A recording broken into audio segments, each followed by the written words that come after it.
Hey guys, what's up? It's Sand4414 or Tony. How's everyone doing today? So, Andi Mack just aired. Actually, it hasn't aired yet. I saw it online.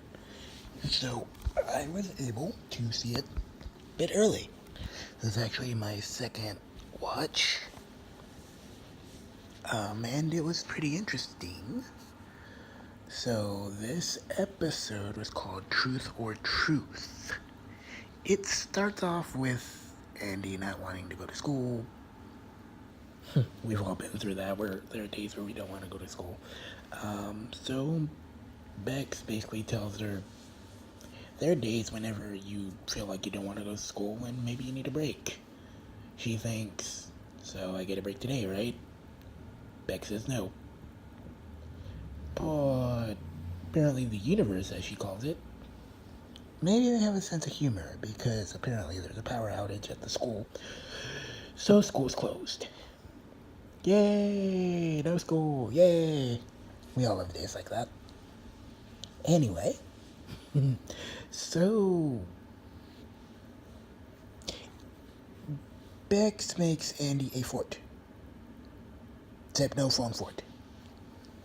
So a fort where she can more or less sleep or do whatever, but no phones. So as other people were trying to get a hold of her, like Buffy and Cyrus and Jonah, who comes in later, and well, they couldn't get a hold of her. So Bex and Andi decide to play a game called Truth or Truth. Actually, they just read questions out of a magazine and answer them. It's all fine and dandy, they're having fun. And then a question comes up that Bex doesn't really want to answer. The question is, have you ever regretted not saying something to somebody and why? And as you guys can probably guess, she regrets not saying yes to Bowie. Andi is rightfully, well, Andi is basically like, oh, well, it's not too late, you can still say yes and everything. She, on the other hand, feels that she doesn't want to mess up what's going on with Miranda and Bowie, which is admirable. So she doesn't want to say anything. Andi, however, feels like Bex is making the wrong decision, and Bex wants Bowie to be happy and doesn't want to mess anything up. However, Andi thinks that, okay, so Bowie can be happy, but I can't. Basically, she wants her parents to be a family. So then Bex goes to talk to Celia, and Celia basically is like, oh hey, let me take in the moment, because she figures out, oh hey, what do you do when your daughter doesn't really want to listen to you? When your teenage daughter and you'll have a fight? She takes in the moment because that's how her and Bex were. And then she also says that maybe Celia is the mother she needs right now. Another, hey, let me take in the moment. So they go there, and Andi's not there. Andi actually went to see Bowie. She doesn't tell her, or tell him why. He just knows they had a fight. She asks if he can stay. She asks if she can stay for a while. He says yeah. So she's with Bowie for a while. Meanwhile, the other B plot, which is actually a pretty interesting plot, is Buffy and Cyrus decide to play this game, which honestly just makes me think of Monopoly. It's a game that when you play, things happen, people fight, properties are sold, and yeah, it's basically a different form of Monopoly. And Buffy has memories of basically it causes people to go nuts. So Buffy has memories of like flipping the game and everything and just quitting. So she doesn't want to play. However, apparently when her and Cyrus were 8, she wrote something saying that, hey, I promise I'll play no matter what. And not flip over the board. So she has to hold up on the promise. He kept that paper. Smart, but interesting. Anyway, but they're like, oh, well, we don't have enough people. Insert Jonah.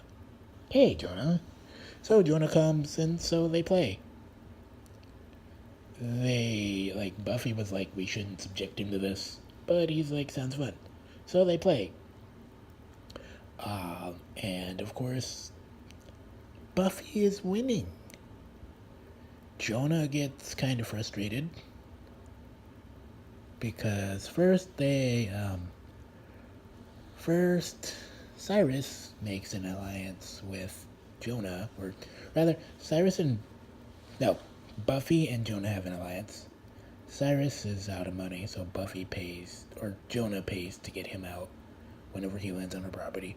Then Jonah lands on her property and is basically almost out of, can't afford to get out of it. And so they're just saying, or Buffy is saying, it's over. He kind of gets mad and flips the board. He's like, now it's over.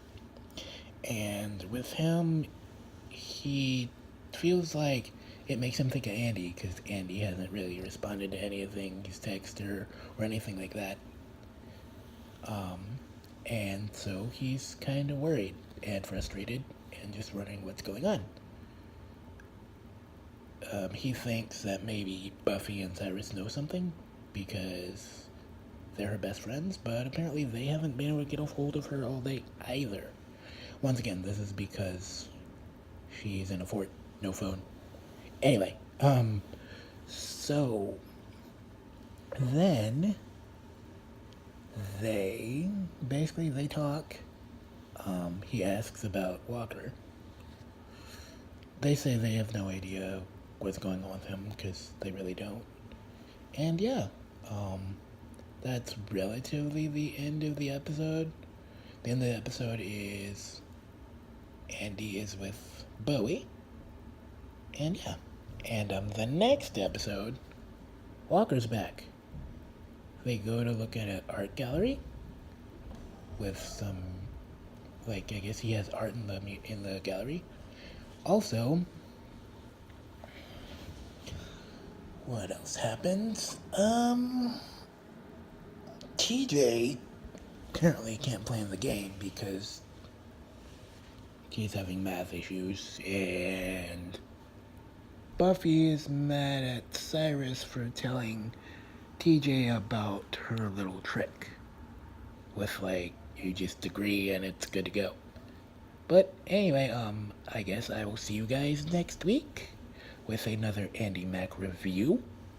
I have been saying 4414, and I will see you guys later. God bless you guys, stay safe, and peace.